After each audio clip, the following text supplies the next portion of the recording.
Tsunami itu menyapu garis pantai, mungkin jaraknya 1 kilometer paling jauh. Kemudian tsunami-nya pergi kan. Jadi memang lulu lantak, tapi habis itu bisa segera ditata tuh. Sekarang ini kan tidak. Sekarang ini kan sudahlah jumlah yang terkena itu jauh melampaui wilayah yang kena tsunami waktu itu. Airnya terus tergenang di situ, sekarang lumpur di mana-mana gitu. Jadi saya bisa membayangkan betapa beratnya beban beliau gitu. Jadi seperti orang yang saya dibiarkan sendiri kalau begitu ya. Pada waktu tsunami 2005-2004, di samping 2 komandan tertinggi Republik datang ke sana. Itu datang bukan untuk kunjungan loh, datang untuk memimpin operasi gitu. Berhari-hari menginap, kemudian setelah itu dia minta salah satu Menko-nya. Menko itu next level di bawah presiden kan. Waktu itu Pak Alwi siap. Pak Alwi jangan pulang, berkantor di sini, Anda mimpin tanggap darurat. Dan berbulan-bulan Pak Alwi itu tidak pulang. Dan hari ini kita sayangnya tidak melihat. Jadi datang dengan rombongan presiden, mungkin juga sebagian datang duluan, begitu presiden pergi, semuanya pulang. Teman-teman yang di politik ya, kita mengerti poin politik itu penting dalam perjalanan mereka, tapi boleh nggak kita berhenti berpolitik sebentar ya? Jadi stop berpolitik, politiknya nanti deh menjelang pemilu, terutama dalam keadaan sekarang. Bagi yang mengurus negara, mari kita mikir negara, tapi yang lebih penting mikir orang, mikir manusia gitu.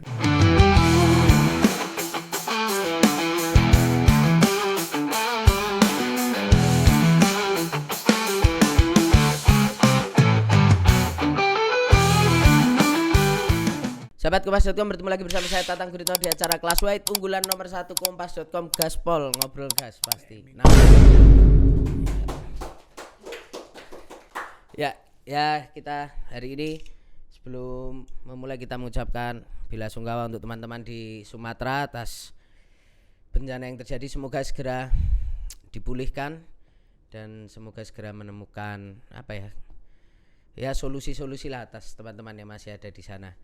Kita hari ini kedatangan sharing-sharing bersama dengan Deputi Kepala Badan Rekonstruksi dan Rehabilitasi Aceh BRR Aceh Nias 2005-2009 sekaligus Rektor Universitas Harkat Negeri. Nah. Sekaligus banyak banget ini. Nah, Pak Sudirman Said. Mas Tatang, sehat-sehat ya. Sehat-sehat Pak. Ya situasi begini Pak. Terima kasih sudah datang.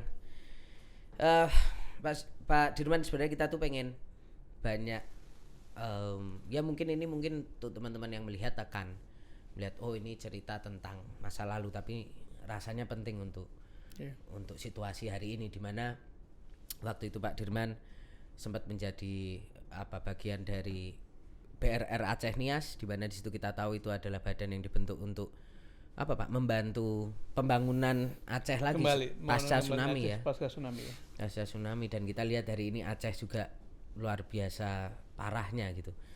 Tapi sebelum memulai itu aku ingin berangkat dari satu pertanyaan besar yang banyak menjadi pro kontra Pak di dunia maya, teman-teman netizen gitu. Pak, sebenarnya apa sih Pak secara fundamental mungkin ataupun secara situasi, apa yang akan membedakan sebuah bencana itu Pak masuk dalam kategori atau ditetapkan sebagai bencana nasional dan tidak gitu Pak? Iya. Saya lihat dari dua aspek ya. Satu yang sifatnya formalitas. Kan memang ada syarat-syarat untuk bisa ditetapkan sebagai bencana nasional. Ada jumlah korban, skala kerusakan, kemudian mungkin ukuran-ukuran kuantitatif lain lah. Itu bisa diperdebatkan karena pada akhirnya kan judgement atau keputusan pemerintah, karena itu sesuatu yang agak longgar sebetulnya. Tetapi aspek yang lain adalah sebenarnya aspek substansi, yaitu soal psikologi kita sebagai katakanlah pengurus negara, psikologi sebagai pengambil keputusan, psikologi rakyat keseluruhan, atensi kita terhadap keadaan. Tentu saja kalau itu ditetapkan sebagai bencana nasional, maka seluruh perhatian, fokus, alokasi resources, pengerahan sumber daya, pengerahan personil, bahkan membuka kesempatan bagi bantuan internasional itu sudah pasti jauh lebih berbobot kalau ditetapkan sebagai bencana nasional. Dan yang kita lihat sekarang ini kan seperti ini karena levelnya bencana daerah, maka kepala daerah masing-masing yang harus bertanggung jawab. Padahal bayangkan Gubernur Aceh sekarang itu pusingnya kan bukan main. Nah dia butuh teman kan. tapi juga gubernur Sumatera Utara maupun bupati-bupati setempat. Ekspresinya bermacam-macam, ada yang berangkat umroh karena mungkin sudah rencana, tapi juga mungkin ada unsur kebingungan juga ya. Jadi dari sisi kalau kita mendengar suara masyarakat, saya termasuk di dalamnya adalah harapan kita bila itu ditetapkan sebagai bencana nasional, maka kita akan memberi atensi penuh kepada proses-proses penanggulangan, baik mulai tahapan yang disebut sebagai tanggap darurat sekarang ini maupun pada rehab rekon. Dan kalau dikatakan atensinya penuh, maka tidak ada hal lain yang lebih prioritas daripada mengurus para korban dan wilayah bencana kan. Oke. Misalnya sekarang saya memang terus terang nge-tweet karena desakan banyak orang, tapi juga desakan dalam hati dan pikiran gitu ya. Ketika Bapak Presiden meninggalkan Indonesia, kemudian berkunjung ke satu negara, dan lebih mengagetkan lagi meneruskan rumahnya itu ya, ke negara lain. Mungkin sudah direncanakan, tapi itu adalah akibat dari atau kepergian itu dimungkinkan karena memang tidak ada urgensi untuk melihat itu sebagai sesuatu yang paling prioritas itu. Itu contoh dari dari yang menimbulkan, ya saya kira terus mengatakan kekecewaan masyarakat, terutama di wilayah bencana. Artinya penetapan status bencana nasional ini akhirnya juga Pak Dirman melihat selain kemudian akhirnya negara bisa fokus hanya pada urusan itu, secara psikologis masyarakat juga akan merasa dimanusiakan lebih ya Pak ya, dengan judgement pemerintah bencana nasional. Kalau kita bicara misalnya ke belakang ketika Aceh waktu itu Pak, kalau nggak salah dalam ceritanya Pak SBY waktu itu keputusan bahwa tsunami Aceh itu menjadi bencana nasional itu kan kayaknya tanggal 28 atau mungkin tanggal 29 ya. Padahal kejadian tanggal 26 kalau nggak salah Pak. 26 kejadian pagi, Pak SBY baru saja menyelesaikan acara Natal di Papua, karena itu beliau mengutus Pak JK untuk berangkat duluan segera. Pak JK melakukan operasi-operasi lapangan, beliau menyusul sehari sebelumnya, sesudahnya. Jadi memang keduanya menurut saya saling melengkapi lah. Satunya pemimpin militer yang tentu punya jaringan dan punya pengalaman yang luas, tapi satu lagi pemimpin sipil yang jaringan sosialnya luas. Tetapi yang menarik adalah atau yang patut kita jadikan pelajaran, begitu selesai melihat suasana asesmen awal, pulang ke Jakarta memimpin sidang kabinet khusus membahas bagaimana pemulihan Aceh dan waktu itu Nias belum kejadian setelah tsunami.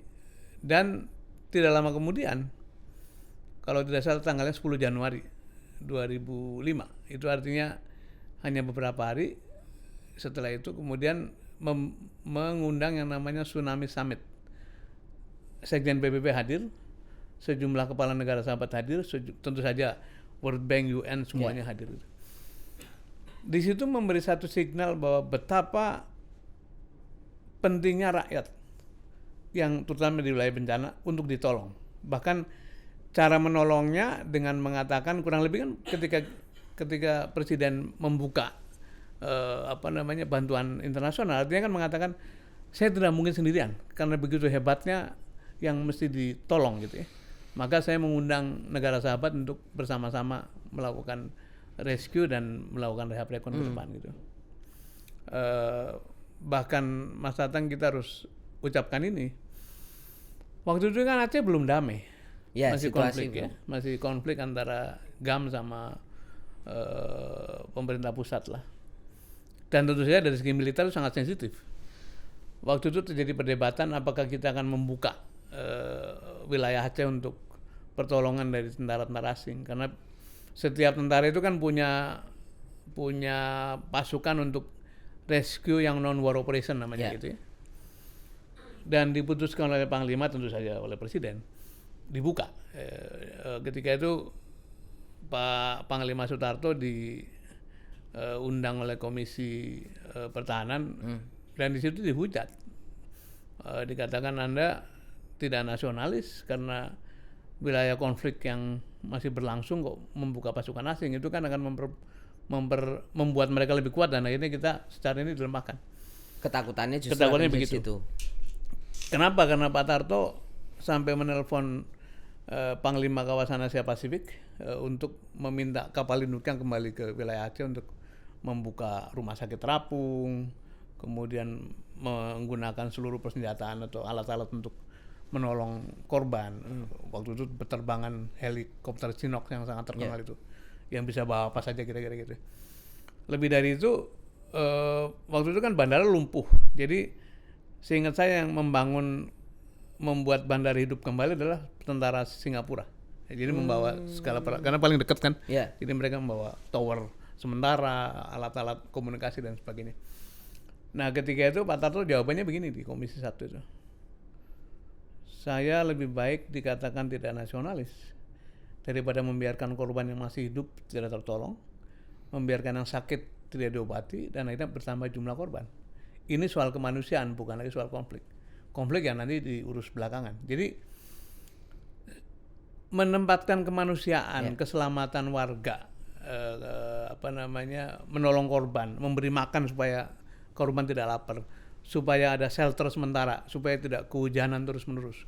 Itu adalah kemanusiaan, dan katanya kan kemanusiaan itu hukum tertinggi kan. Jadi dengan kemanusiaan maka apalagi politik, batas negara pun dilupakan gitu.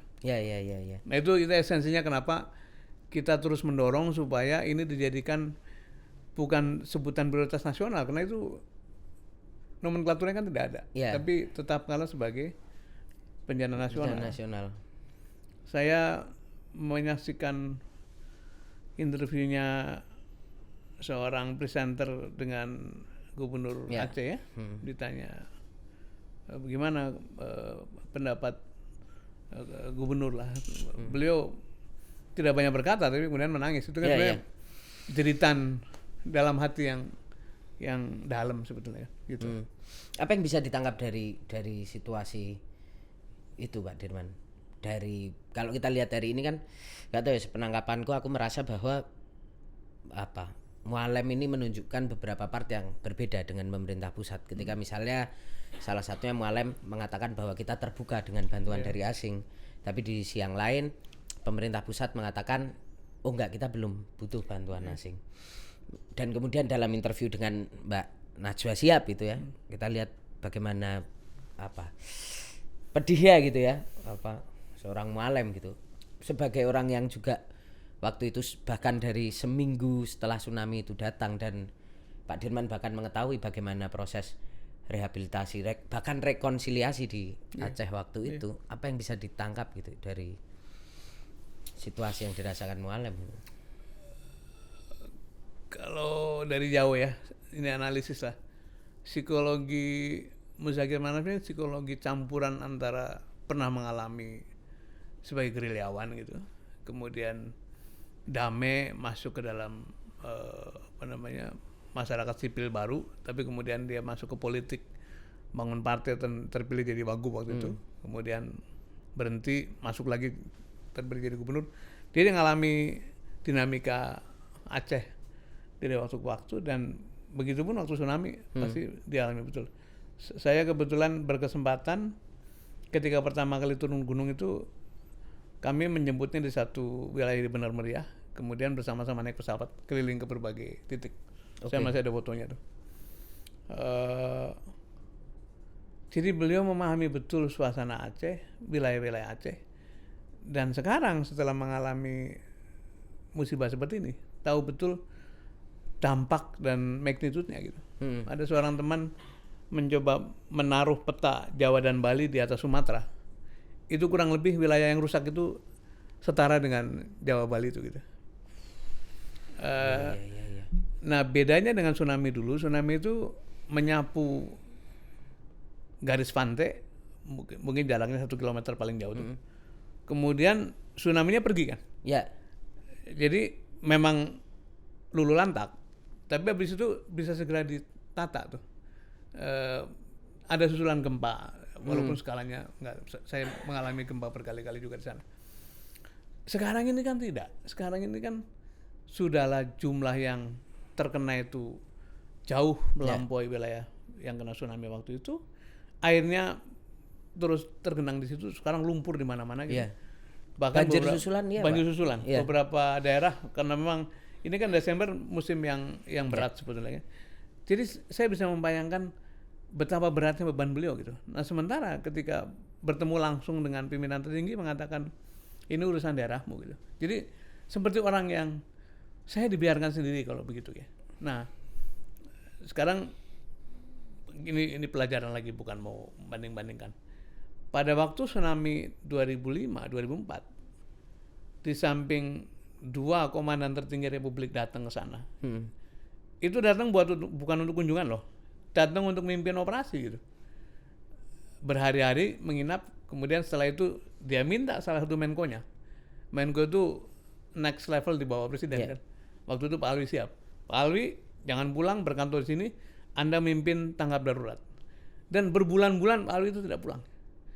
Menko ya waktu itu Menko. Pak Alwi itu Menko Kesra. Apa yang terjadi secara psikologis tadi, bahwa masyarakat Aceh, pemerintah Nias itu merasa bahwa saya ada teman yang punya otoritas lebih besar, yang punya jangkauan lebih luas, yang punya resource lebih besar, yang tidak mungkin saya atasi di level pemerintahan ini gitu. Kan itu yang sebenarnya yang kita dorong gitu. Dan hari ini kita sayangnya tidak melihat kesan ada. itu tidak ada ya.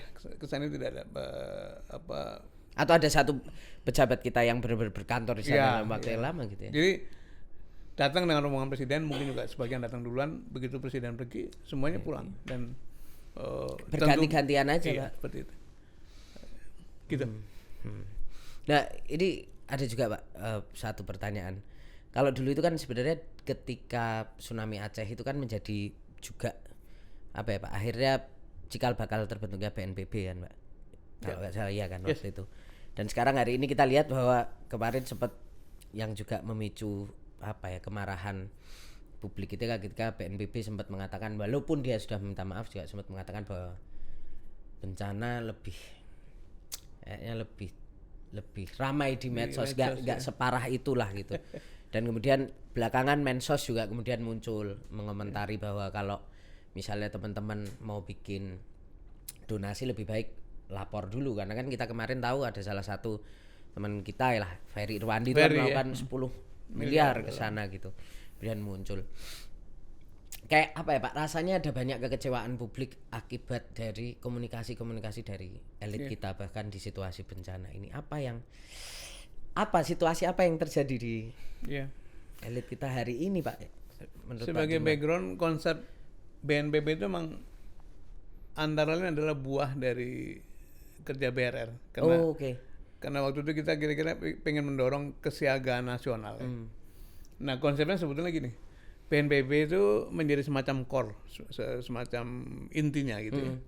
Intinya itu isinya orang-orang terlatih, expert rescue, expert monitoring, expert manajemen rekonstruksi dan sebagainya lah gitu. Nanti ditularkan atau dibentuk di instansi bawahnya kan, provinsi, kabupaten, segala macam. Tetapi sebetulnya ini karena sebagai inti itu dalam keadaan tidak ada bencana, tugasnya adalah melatih masyarakat, membangun jaringan-jaringan sosial gitu. Palang Merah lah, Pramuka lah, apa gitu-gitu. Sehingga seluruh masyarakat tuh memiliki kesiagaan bencana. Kemarin waktu tsunami dan gempa di Jepang itu kan pada jam-jam kritis tuh sirine terus bunyi ya. Sehingga ada satu perasaan bahwa ini dikelola gitu ya. Nah, kembali pada kita. Tapi kan ternyata tidak begitu. Bahkan ketika BNPB itu hanya menjadi terminal bagi seseorang yang dalam proses berkarir di kemiliteran, itu hatinya nggak di situ gitu. Dan saya bisa mengerti kenapa si kepala BNPB itu mengucapkan hal itu, karena menurut saya orang ini bukan orang yang tadi menjiwai bahwa tugas dia itu sebenarnya bekerja dalam keadaan paling sulit, kan bencana paling sulit kan. Jadi kalau ditanya apa yang sedang terjadi, menurut saya ada beberapa hal. Satu, ternyata memang lembaga-lembaga yang seharusnya bebas dari intervensi politik, termasuk di BPPD itu kan begitu bupatinya ganti, kepalanya ganti. Iya. Jadi ekspertis, pengetahuan, pengalaman, jaringan tidak terkumpul gitu. Itu yang mungkin bisa jadi koreksi. Yang kedua gini Mas, menurut saya ada yang lebih dalam dari itu. Saya kebetulan terdampar di Biren. Sebetulnya tidak dalam rangka bencana. Karena saya ngurusin organisasi di PMI. Saya datang kemudian melakukan satu rapat, pulangnya terjebak di jalan. Tetapi selama berhari-hari menunggu banjir surut, saya bolak-balik mencari jalan itu, tidak ada, kan listrik sudah mati berhari-hari, telekomunikasi juga drop. Tidak ada petugas, tidak ada effort, tidak ada apa-apa yang menunjukkan bahwa mereka sedang melakukan usaha-usaha untuk menghidupkan kebutuhan rakyat gitu. Begitupun petugas SAR saya tidak ketemu, petugas PNBP saya tidak ketemu, PPPD tidak ketemu. Masyarakat itu seperti harus menolong dirinya sendiri. Apa yang saya lihat? Yang saya lihat adalah memang sekarang ini ada kecenderungan kekuasaan berjarak dengan rakyat gitu. Jadi kekuasaan itu, pemegang kuasa itu seperti sibuk antar mereka gitu ya.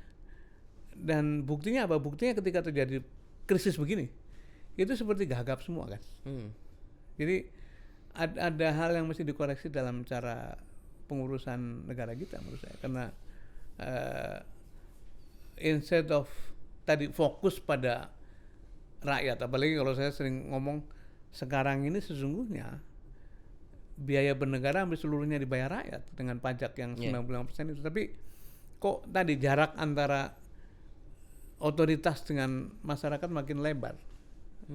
Itu yang saya amati, saya refleksikan ketika melihat ketika parah-parahnya situasi itu. Ya, seperti itu. Karena buat teman-teman yang nggak tahu, Pak Dirwadi sempat terjebak dari 24 baru 28 keluar. 28 keluar ya Pak, karena banjir udah mengepung itu ya. Ya, perjalanan yang biasanya mungkin 5 jaman jadi 2 hari lebih lagi. Jadi sempat merasakan setidaknya di tanggal-tanggal itu ya Pak ya, ketika mulai lagi cuaca hujan ekstrim lagi itu lagi parah dan luar biasa. Nah Pak, ini banyak yang bilang banjir sekarang lebih parah daripada tsunami. Terus tsunami 2004. Gambaran apa yang mungkin bisa gambaran apa dulu yang mungkin kalau tsunami itu dulu kayak gini situasinya dan sekarang seperti ini gitu. Saya harus mengenang almarhum Pak Kuntoro ya. Dengan visi dan kecerdasan beliau itu, dengan ketenangan berpikir beliau, bahkan sebelum mulai pekerjaan di BRR itu, dia minta beberapa orang, kamu fokus menuliskan seluruh proses dan harus menghasilkan buku bagaimana pekerjaan ini dikerjakan. Dan memang ada sekian belas seri buku BRR, dari mulai persiapannya, kelembagaan, infrastruktur, perumahan, livelihood, ekonomi, agama, kebudayaan, sampai pada urusan-urusan internasional dan fundraising dan keuangan, akuntabilitas. Dan tentu beliau tidak punya angan-angan akan terjadi bencana sebesar itu, tapi lebih sebagai pelajaran, dan itu sudah ditulis dalam case-case sekolah manajemen di berbagai universitas lah. Nah, menurut saya tidak ada salahnya nanti siapapun yang akan mendapat tugas itu membaca kembali, karena itu istilahnya itu jangan menemukan kembali roda, do not reinventing the wheel kan gitu kan. Mendingan dari situ kita bisa belajar. Nah, apa yang saya lihat ke depan adalah ini skala kerusakan dan juga otomatis sebenarnya skala perbaikan dan rehab dan rekonnya itu akan jauh lebih masif daripada waktu tsunami.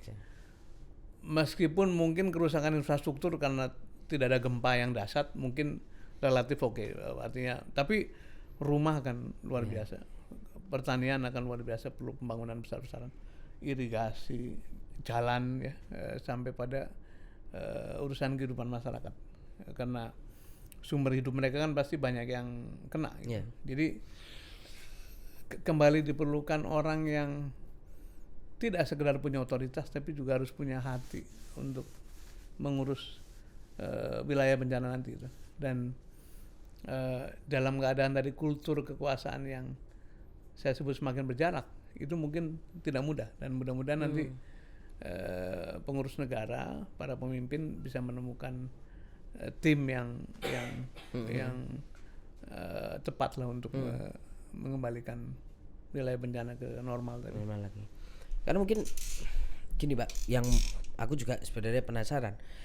Kalau kita melihat itu kan ketika suatu wilayah terkena bencana gitu ya, bencana alam gitu, itu kita nyebut sekarang bencana ekologis karena deforestasi masif, tambang dan lain sebagainya kan.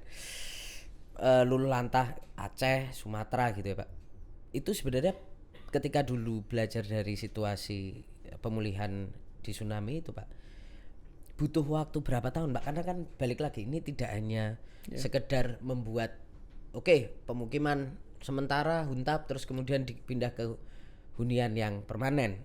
Tidak hanya sekedar membuat sawah-sawah dan lain sebagainya. Ada faktor psikologis masyarakat yang mungkin juga kena. Proses membenahi itu kan makan waktu berapa lama Pak? Waktu BRR itu Pak Guntoro yang minta 4 tahun. Itu juga hasil tawar-menawar dengan Presiden, karena Pak Guntoro minta 3 tahun saja. Mengapa 3 tahun? Karena kepingin dalam periode yang sama itu tugas ini selesai, dan sudah itu dengan asumsi bahwa Pemda akan dibangun kembali, maka kalau ada yang kurang-kurang diteruskan oleh Pemda gitu. Oke. Tapi alhamdulillah 4 tahun itu kalau lihat angka-angka ini nih, ini kan rekap antara yang rusak sama perbaikan. Itu alhamdulillah dalam 4 tahun apa-apa yang dicapai di warna biru hijau ini melampaui apa-apa yang makanya masyarakat Aceh dan Nias sering mengatakan situasi setelah dibangun kembali itu lebih baik daripada bahkan sebelum bencana gitu. Nah sekarang keadaan sekarang mau perlu berapa lama? Saya mungkin bukan orang yang tepat untuk menaksir, karena nanti akan ada yang namanya DALA tuh, Damage and Loss Assessment. Harus akademik, harus ekspornya, tapi taksiran saya 4 tahun nggak selesai sih. Harusnya 4 tahun ya? Nggak selesai. Artinya 4 tahun nggak selesai? Akan melampaui 4 tahun. Kecuali nanti dilakukan satu akselerasi dengan cara apa? Ya resources ditambah, orang ditambah, kontraktor ditambah, itu artinya duit ya. Bisa saja diselesaikan dalam lebih cepat. Tapi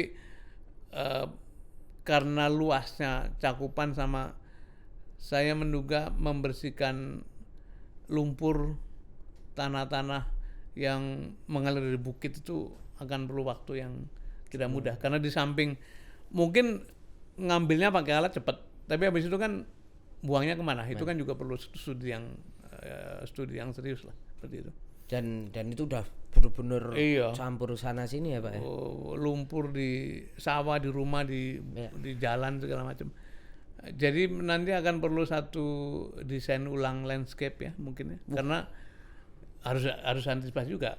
Di berbagai negara jangan lupa yang mengalami banjir bandang begini tuh, itu kayak jadi langganan, tiap tahun muncul lagi. Karena apa? Karena hulunya kan udah kena dan memperbaiki hulu itu tidak mudah kan.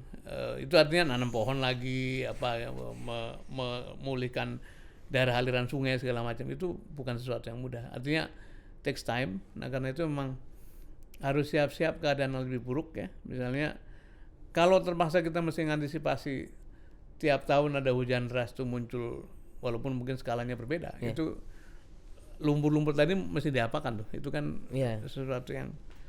Tapi kalau soal teknis sih saya yakin ketemu ahlinya lah, ketemu orang-orang yang terbaik.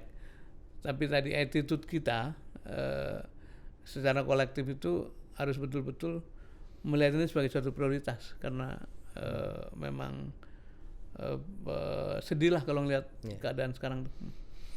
Pak, kalau dulu zaman tsunami Aceh itu ketika tanggap darurat tuh apa prioritas yang pertama kali dilakukan? Karena kalau sekarang ini kan kayak bantuan banyak tuh Pak, ada di posko-posko, tapi kan salah satu yang kemudian menjadi banyak perhatian kan adalah akses yang masih banyak terputus. Ada orang harus jalan puluhan kilo untuk mencari bantuan karena wilayahnya terisolir. Itu kalau dulu gimana Pak, tanggap darurat itu apa dulu fokusnya? Pertama gini, kita tidak boleh expect keadaan yang smooth, karena setiap bencana begini pasti ada chaotic. Nah tapi kalau ditanya apa yang jadi prioritas, sebenarnya tanggap darurat adalah jangan sampai ada korban meninggal bertambah, jangan sampai yang sakit tidak tertolong, jangan sampai ada orang lapar, jangan sampai ada orang yang tidak punya shelter, tempat berteduh itu ya, tempat anak-anak mesti diselamatkan. Jadi tanggap darurat adalah periode untuk menjaga orang-orang yang dalam kesulitan besar itu merasa terbantu gitu dengan kebutuhan-kebutuhan dasar. Makan, minum, kesehatan, baju, bahkan sebagian dari mereka nggak punya baju, sampai pada tempat tinggal sementara. Sambil menunggu proses rehab rekon, nanti akan disiapkan shelter sementara yang bisa hidup mereka dalam 3-4 tahun lah. Mungkin rumah akan perlu 1 tahun 2 tahun. Waktu itu perumahan di Aceh dan Nias itu selesai mungkin pada tahun ketiga lah. Karena memang jumlahnya banyak sekali. Jadi itu yang harus dikerjakan pada waktu tanggap darurat. Karena itu sebetulnya golden periodnya itu ya hari-hari pertama itu. Kalau saja misalnya nih berandai-andai, kalau saja kita membuka diri bagi bantuan internasional, mungkin rescue korban, ngirim makanan ke tempat-tempat yang terpencil itu bisa dibantu. Kalau alat kita kurang, kalau pasukan kita kurang gitu. Tapi ya mungkin pemerintah punya pertimbangan sendiri ya. Jadi usaha-usaha untuk membuat tidak tambah jumlah korban, tidak nambah yang sakit, tidak ada yang lapar, tidak ada yang terlantar di jalanan, itu masih belum tercapai gitu. Itu yang ya kita prihatin lah. Itu yang belum tercapai itu. Alat-alat berat itu juga sejauh apa itu kemudian dibutuhkan dengan sangat masif Pak, karena wah sekarang itu memang akhirnya bermunculan banyak di media sosial, bahkan ada kemarin artikel opini di kompas.com kalau nggak salah aku sempat baca tuh gini Pak, bahkan puluhan alat berat pun rasanya masih kurang, setuju, butuh ratusan lebih bahkan. Saya setuju. Maksudnya wajar kalau orang berpendapat demikian, karena tadi luasan kerusakan terutama ketika masuk ke tempat-tempat ke dalam itu kan. Kalau di tepi pantai sulit-sulitnya bisa pakai kapal, pakai perahu kan. Kalau ke dalam nggak ada jalan lain. Nah, makanya alat berat, helikopter, apa segala macam itu memang harus semua dikerahkan. Memang secara komitmen statement para pemimpin pemerintahan itu mengatakan kita akan kerahkan seluruh daya upaya gitu. Dalam pelaksanaannya kita apresiasi mereka kerja keras juga, tapi belum menjangkau seluruh titik yang memang terutama yang paling sulit lah itu.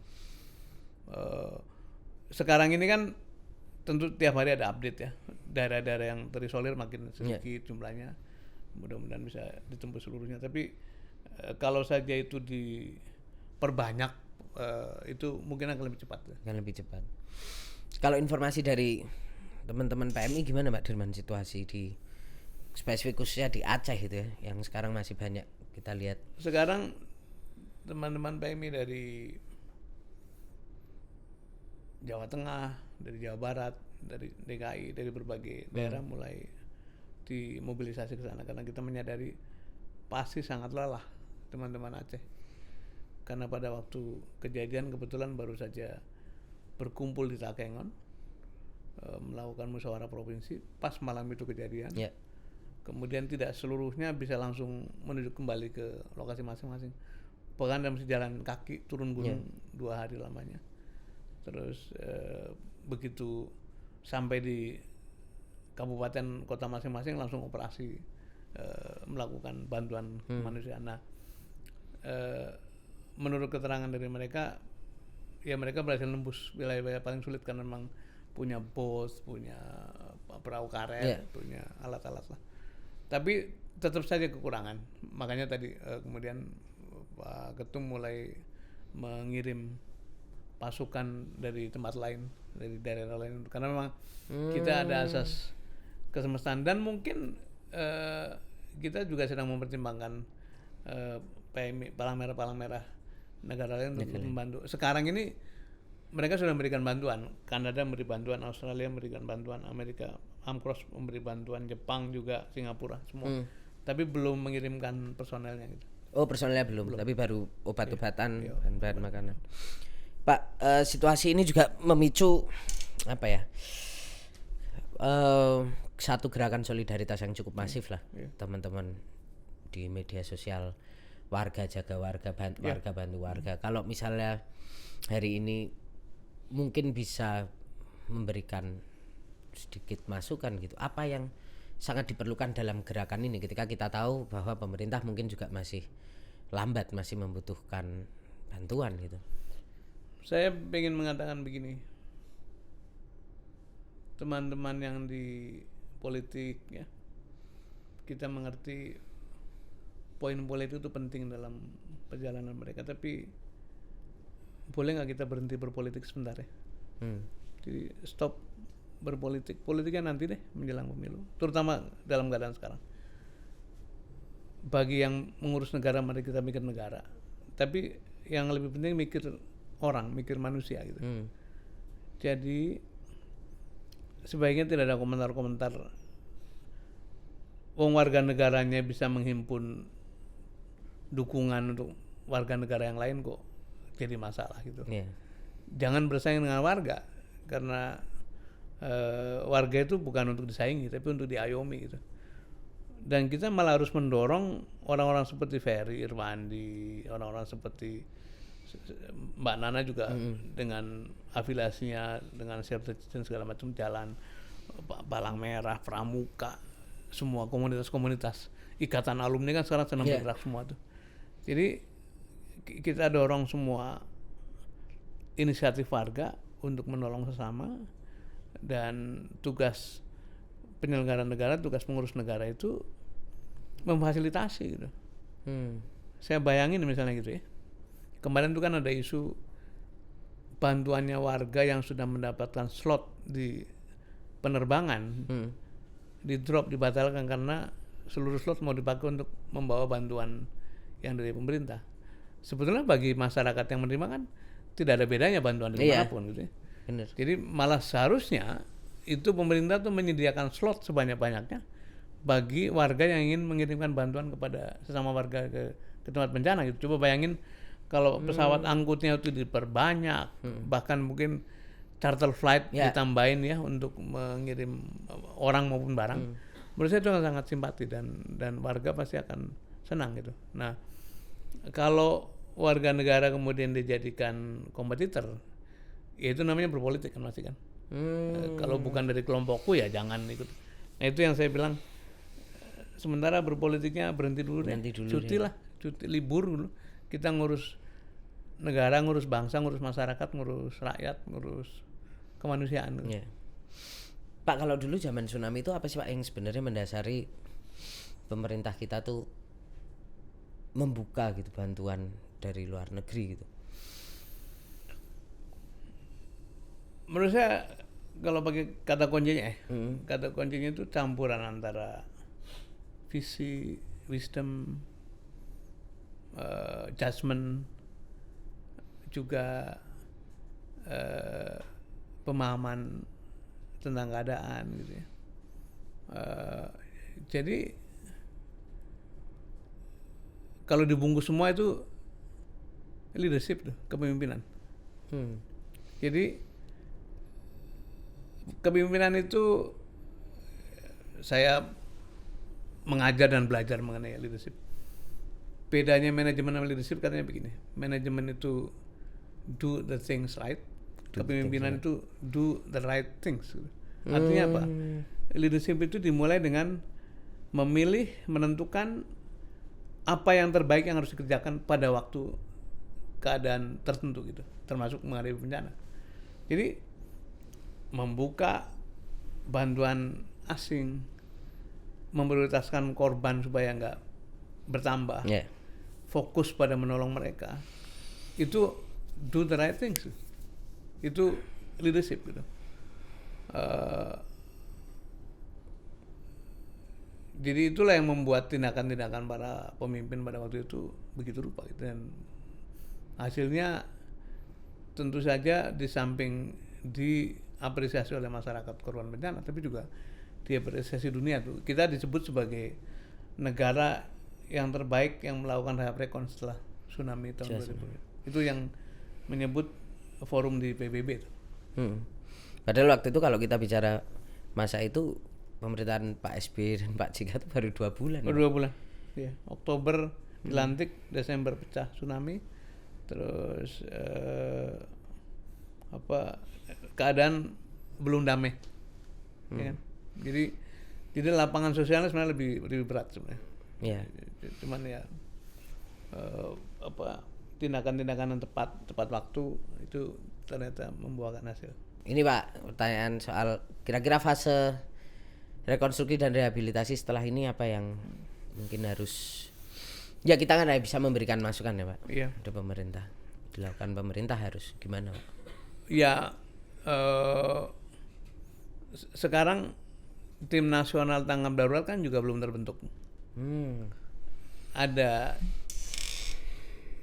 kontribusi inisiatif dari berbagai kementerian, tapi yang sifatnya terorganisir belum. Nah, nanti setelah tim tanggap darurat ini terbentuk atau berjalan, berikutnya adalah harus ada satu tim yang disebut sebagai tim damage and loss assessment, melakukan evaluasi seberapa rusak, seberapa parah, biayanya berapa, kerugiannya berapa gitu.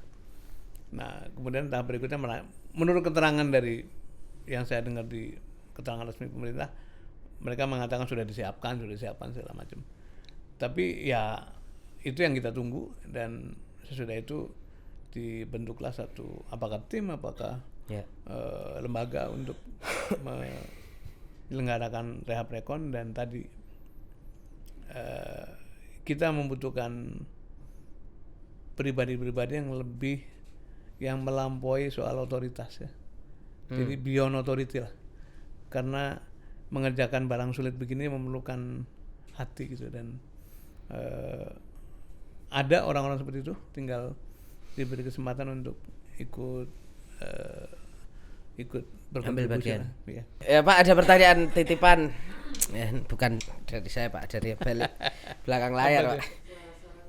Jadi jangan-jangan ini elit gak gerak karena masyarakat nyorotin soal sawit dan illegal logging yang ya dugaannya ada kaitannya sama elit tadi di Jakarta, konflik of interest. Pak Dirman melihat gimana Pak? Kalau mau jujur ya, yang sering bikin kerusakan besar itu bukan rakyat, tapi orang-orang yang punya resources, yang punya otoritas, yang punya pengaruh besar. Ya, siapa itu? Elit gitu. Tadi saya menyebut seperti ada jarak antara kekuasaan sama rakyat. Dan kalau sedikit lebih berani menyimpulkannya, karena kekuasaan itu bercampur baur dengan kepentingan ekonomi gitu. Tidak bisa memisahkan antara batas public domain sama private domain gitu. Jadi ketika dia punya kekuasaan, ini sudah berlangsung bertahun-tahun, digunakannya untuk menumpuk bisnisnya, mengambil konsesi. Nah, ketika terjadi ledakan seperti ini, semuanya terbongkar. Tentu saja ada sebagian orang yang guilty feeling, itu mau nggak mau lah. Ini mungkin sekarang sedang mikir segala macam. Jadi wajar kalau ada pandangan. Sementara di bawah ini masyarakat makin cerdas kan. Yang menjadi cerdas bukan hanya orang sekolahan kayak kita nih, tapi masyarakat biasa, para pengemudi kalau pengemudi Gojek orang-orang intelek tuh. Tapi sopir-sopir kita itu nonton video sebagaimana yang kita tonton. Iya benar Pak. Betul kan? Dan udah makin kritis Pak. Iya. Kalau ditanya tuh bunyi tuh Pak. Jadi di bawahnya makin pengetahuannya makin luas karena akses pada media sosial. Sementara kecenderungannya menurut saya elit itu makin tidak bisa membatasi diri gitu. Apa yang terjadi di Morowali, apa yang terjadi di Maluku Selatan, Maluku Utara, di Raja Ampat, sekarang muncul di Aceh, di mana Sumbar dan di Sumut. Ini semua tindakan-tindakan kelompok elit yang sebetulnya mereka tidak harus melakukan itu, bisa gitu. Bisa hidup lah, Ketika sudah tahu cukup cukupnya ya. cukup gitu. Nah itu yang saya sebut sebagai bagaimana ya kita ini bernegara udah menjelang 100 tahun merdeka, tapi dari sisi soft part, bagian yang lembut, yang sifatnya esensial gitu ya, itu kayaknya makin jauh gitu. Itu yang mungkin suasana batin ini juga menjadi PR kita sih. Ya. Siap ya, kita berharap, kita doakan yang terbaik lah Pak buat teman-teman di Nggak boleh putus asa. Nggak boleh putus asa ya Pak. Harus. Itu. Ya sebenarnya ada satu pertanyaan terakhir tapi kayak Tanya. Nanti kan boleh di ya. boleh di. Ini Pak, ini kalau di luar negeri ini Pak, misalnya di Australia ini Pak. Ini kan ketika dulu ada kebakaran 2020 itu kan warga marah itu Pak sama Perdana Menterinya. Iya. Dan popularitasnya merosot tajam. Justru masyarakat itu bisa memberikan sanksi politik atas situasi hari ini. Apakah di Indonesia mungkin juga ini mungkin ini arah pertanyaan adalah apakah situasi bencana-bencana ekologis yang mungkin terjadi di Sumatera dan mungkin sangat berpotensi terjadi di tempat lain itu juga mungkin akan berpengaruh pada kepercayaan publik pada pemerintah, menurunkan pamor ya elit kita, mungkin presiden kita. Kalau kita pakai logika waras pastilah ya, karena bagaimanapun rakyat merasa bertanya kenapa dalam keadaan ya seperti di rumah kita lagi ada keseripahan, kemudian kepala rumah tangganya pergi, kan masih marah gitu. Tapi apakah akan berpengaruh pada popularitas? Masalahnya kita yang ngukur popularitas kan kita juga bertanya gitu. Survei ini bagaimana gitu. Jadi secara logika pasti membuat masyarakat tuh kecewa. Kalau kita bisa menjaga suasana yang normal, yang wajar, yang patut, harusnya menjadi pelajaran. Gitu. Tapi proses politik kita belum nyambung dengan rasionalitas, itu problemnya kan. Jadi habis kecewa mungkin nanti digeber dengan bansos, digeber dengan apa lagi ya selesai. Tapi harusnya kita ini belajar lah, jangan terus-menerus membiarkan sesuatu yang tidak proper, tidak ada sanksi sosial maupun politik gitu. Karena kalau begitu terus sama dengan kita memberi insentif, begitu kalian duduk siapapun terserah kalian mau apa. Kan seolah-olah gitu ya. Kan ada kecenderungan seperti itu kan. Ya. Dan menurut saya harusnya kita belajar lah. Siap. Terima kasih banyak Pak Dirman untuk waktunya. Kami. Kita harapkan yang terbaik Terima untuk teman-teman kita di Sumatera dan juga PMI, semoga lancar-lancar Pak nanti. Amin. Urusan Sumatera. Itu sahabat Kompas.com. Terima kasih, semoga bisa memetik pelajaran atas obrolan saya dengan Pak Sudirman Said. Akhir kata saya Tatang Kurito, kita bertemu lagi di Ngegas dan Nampol selanjutnya.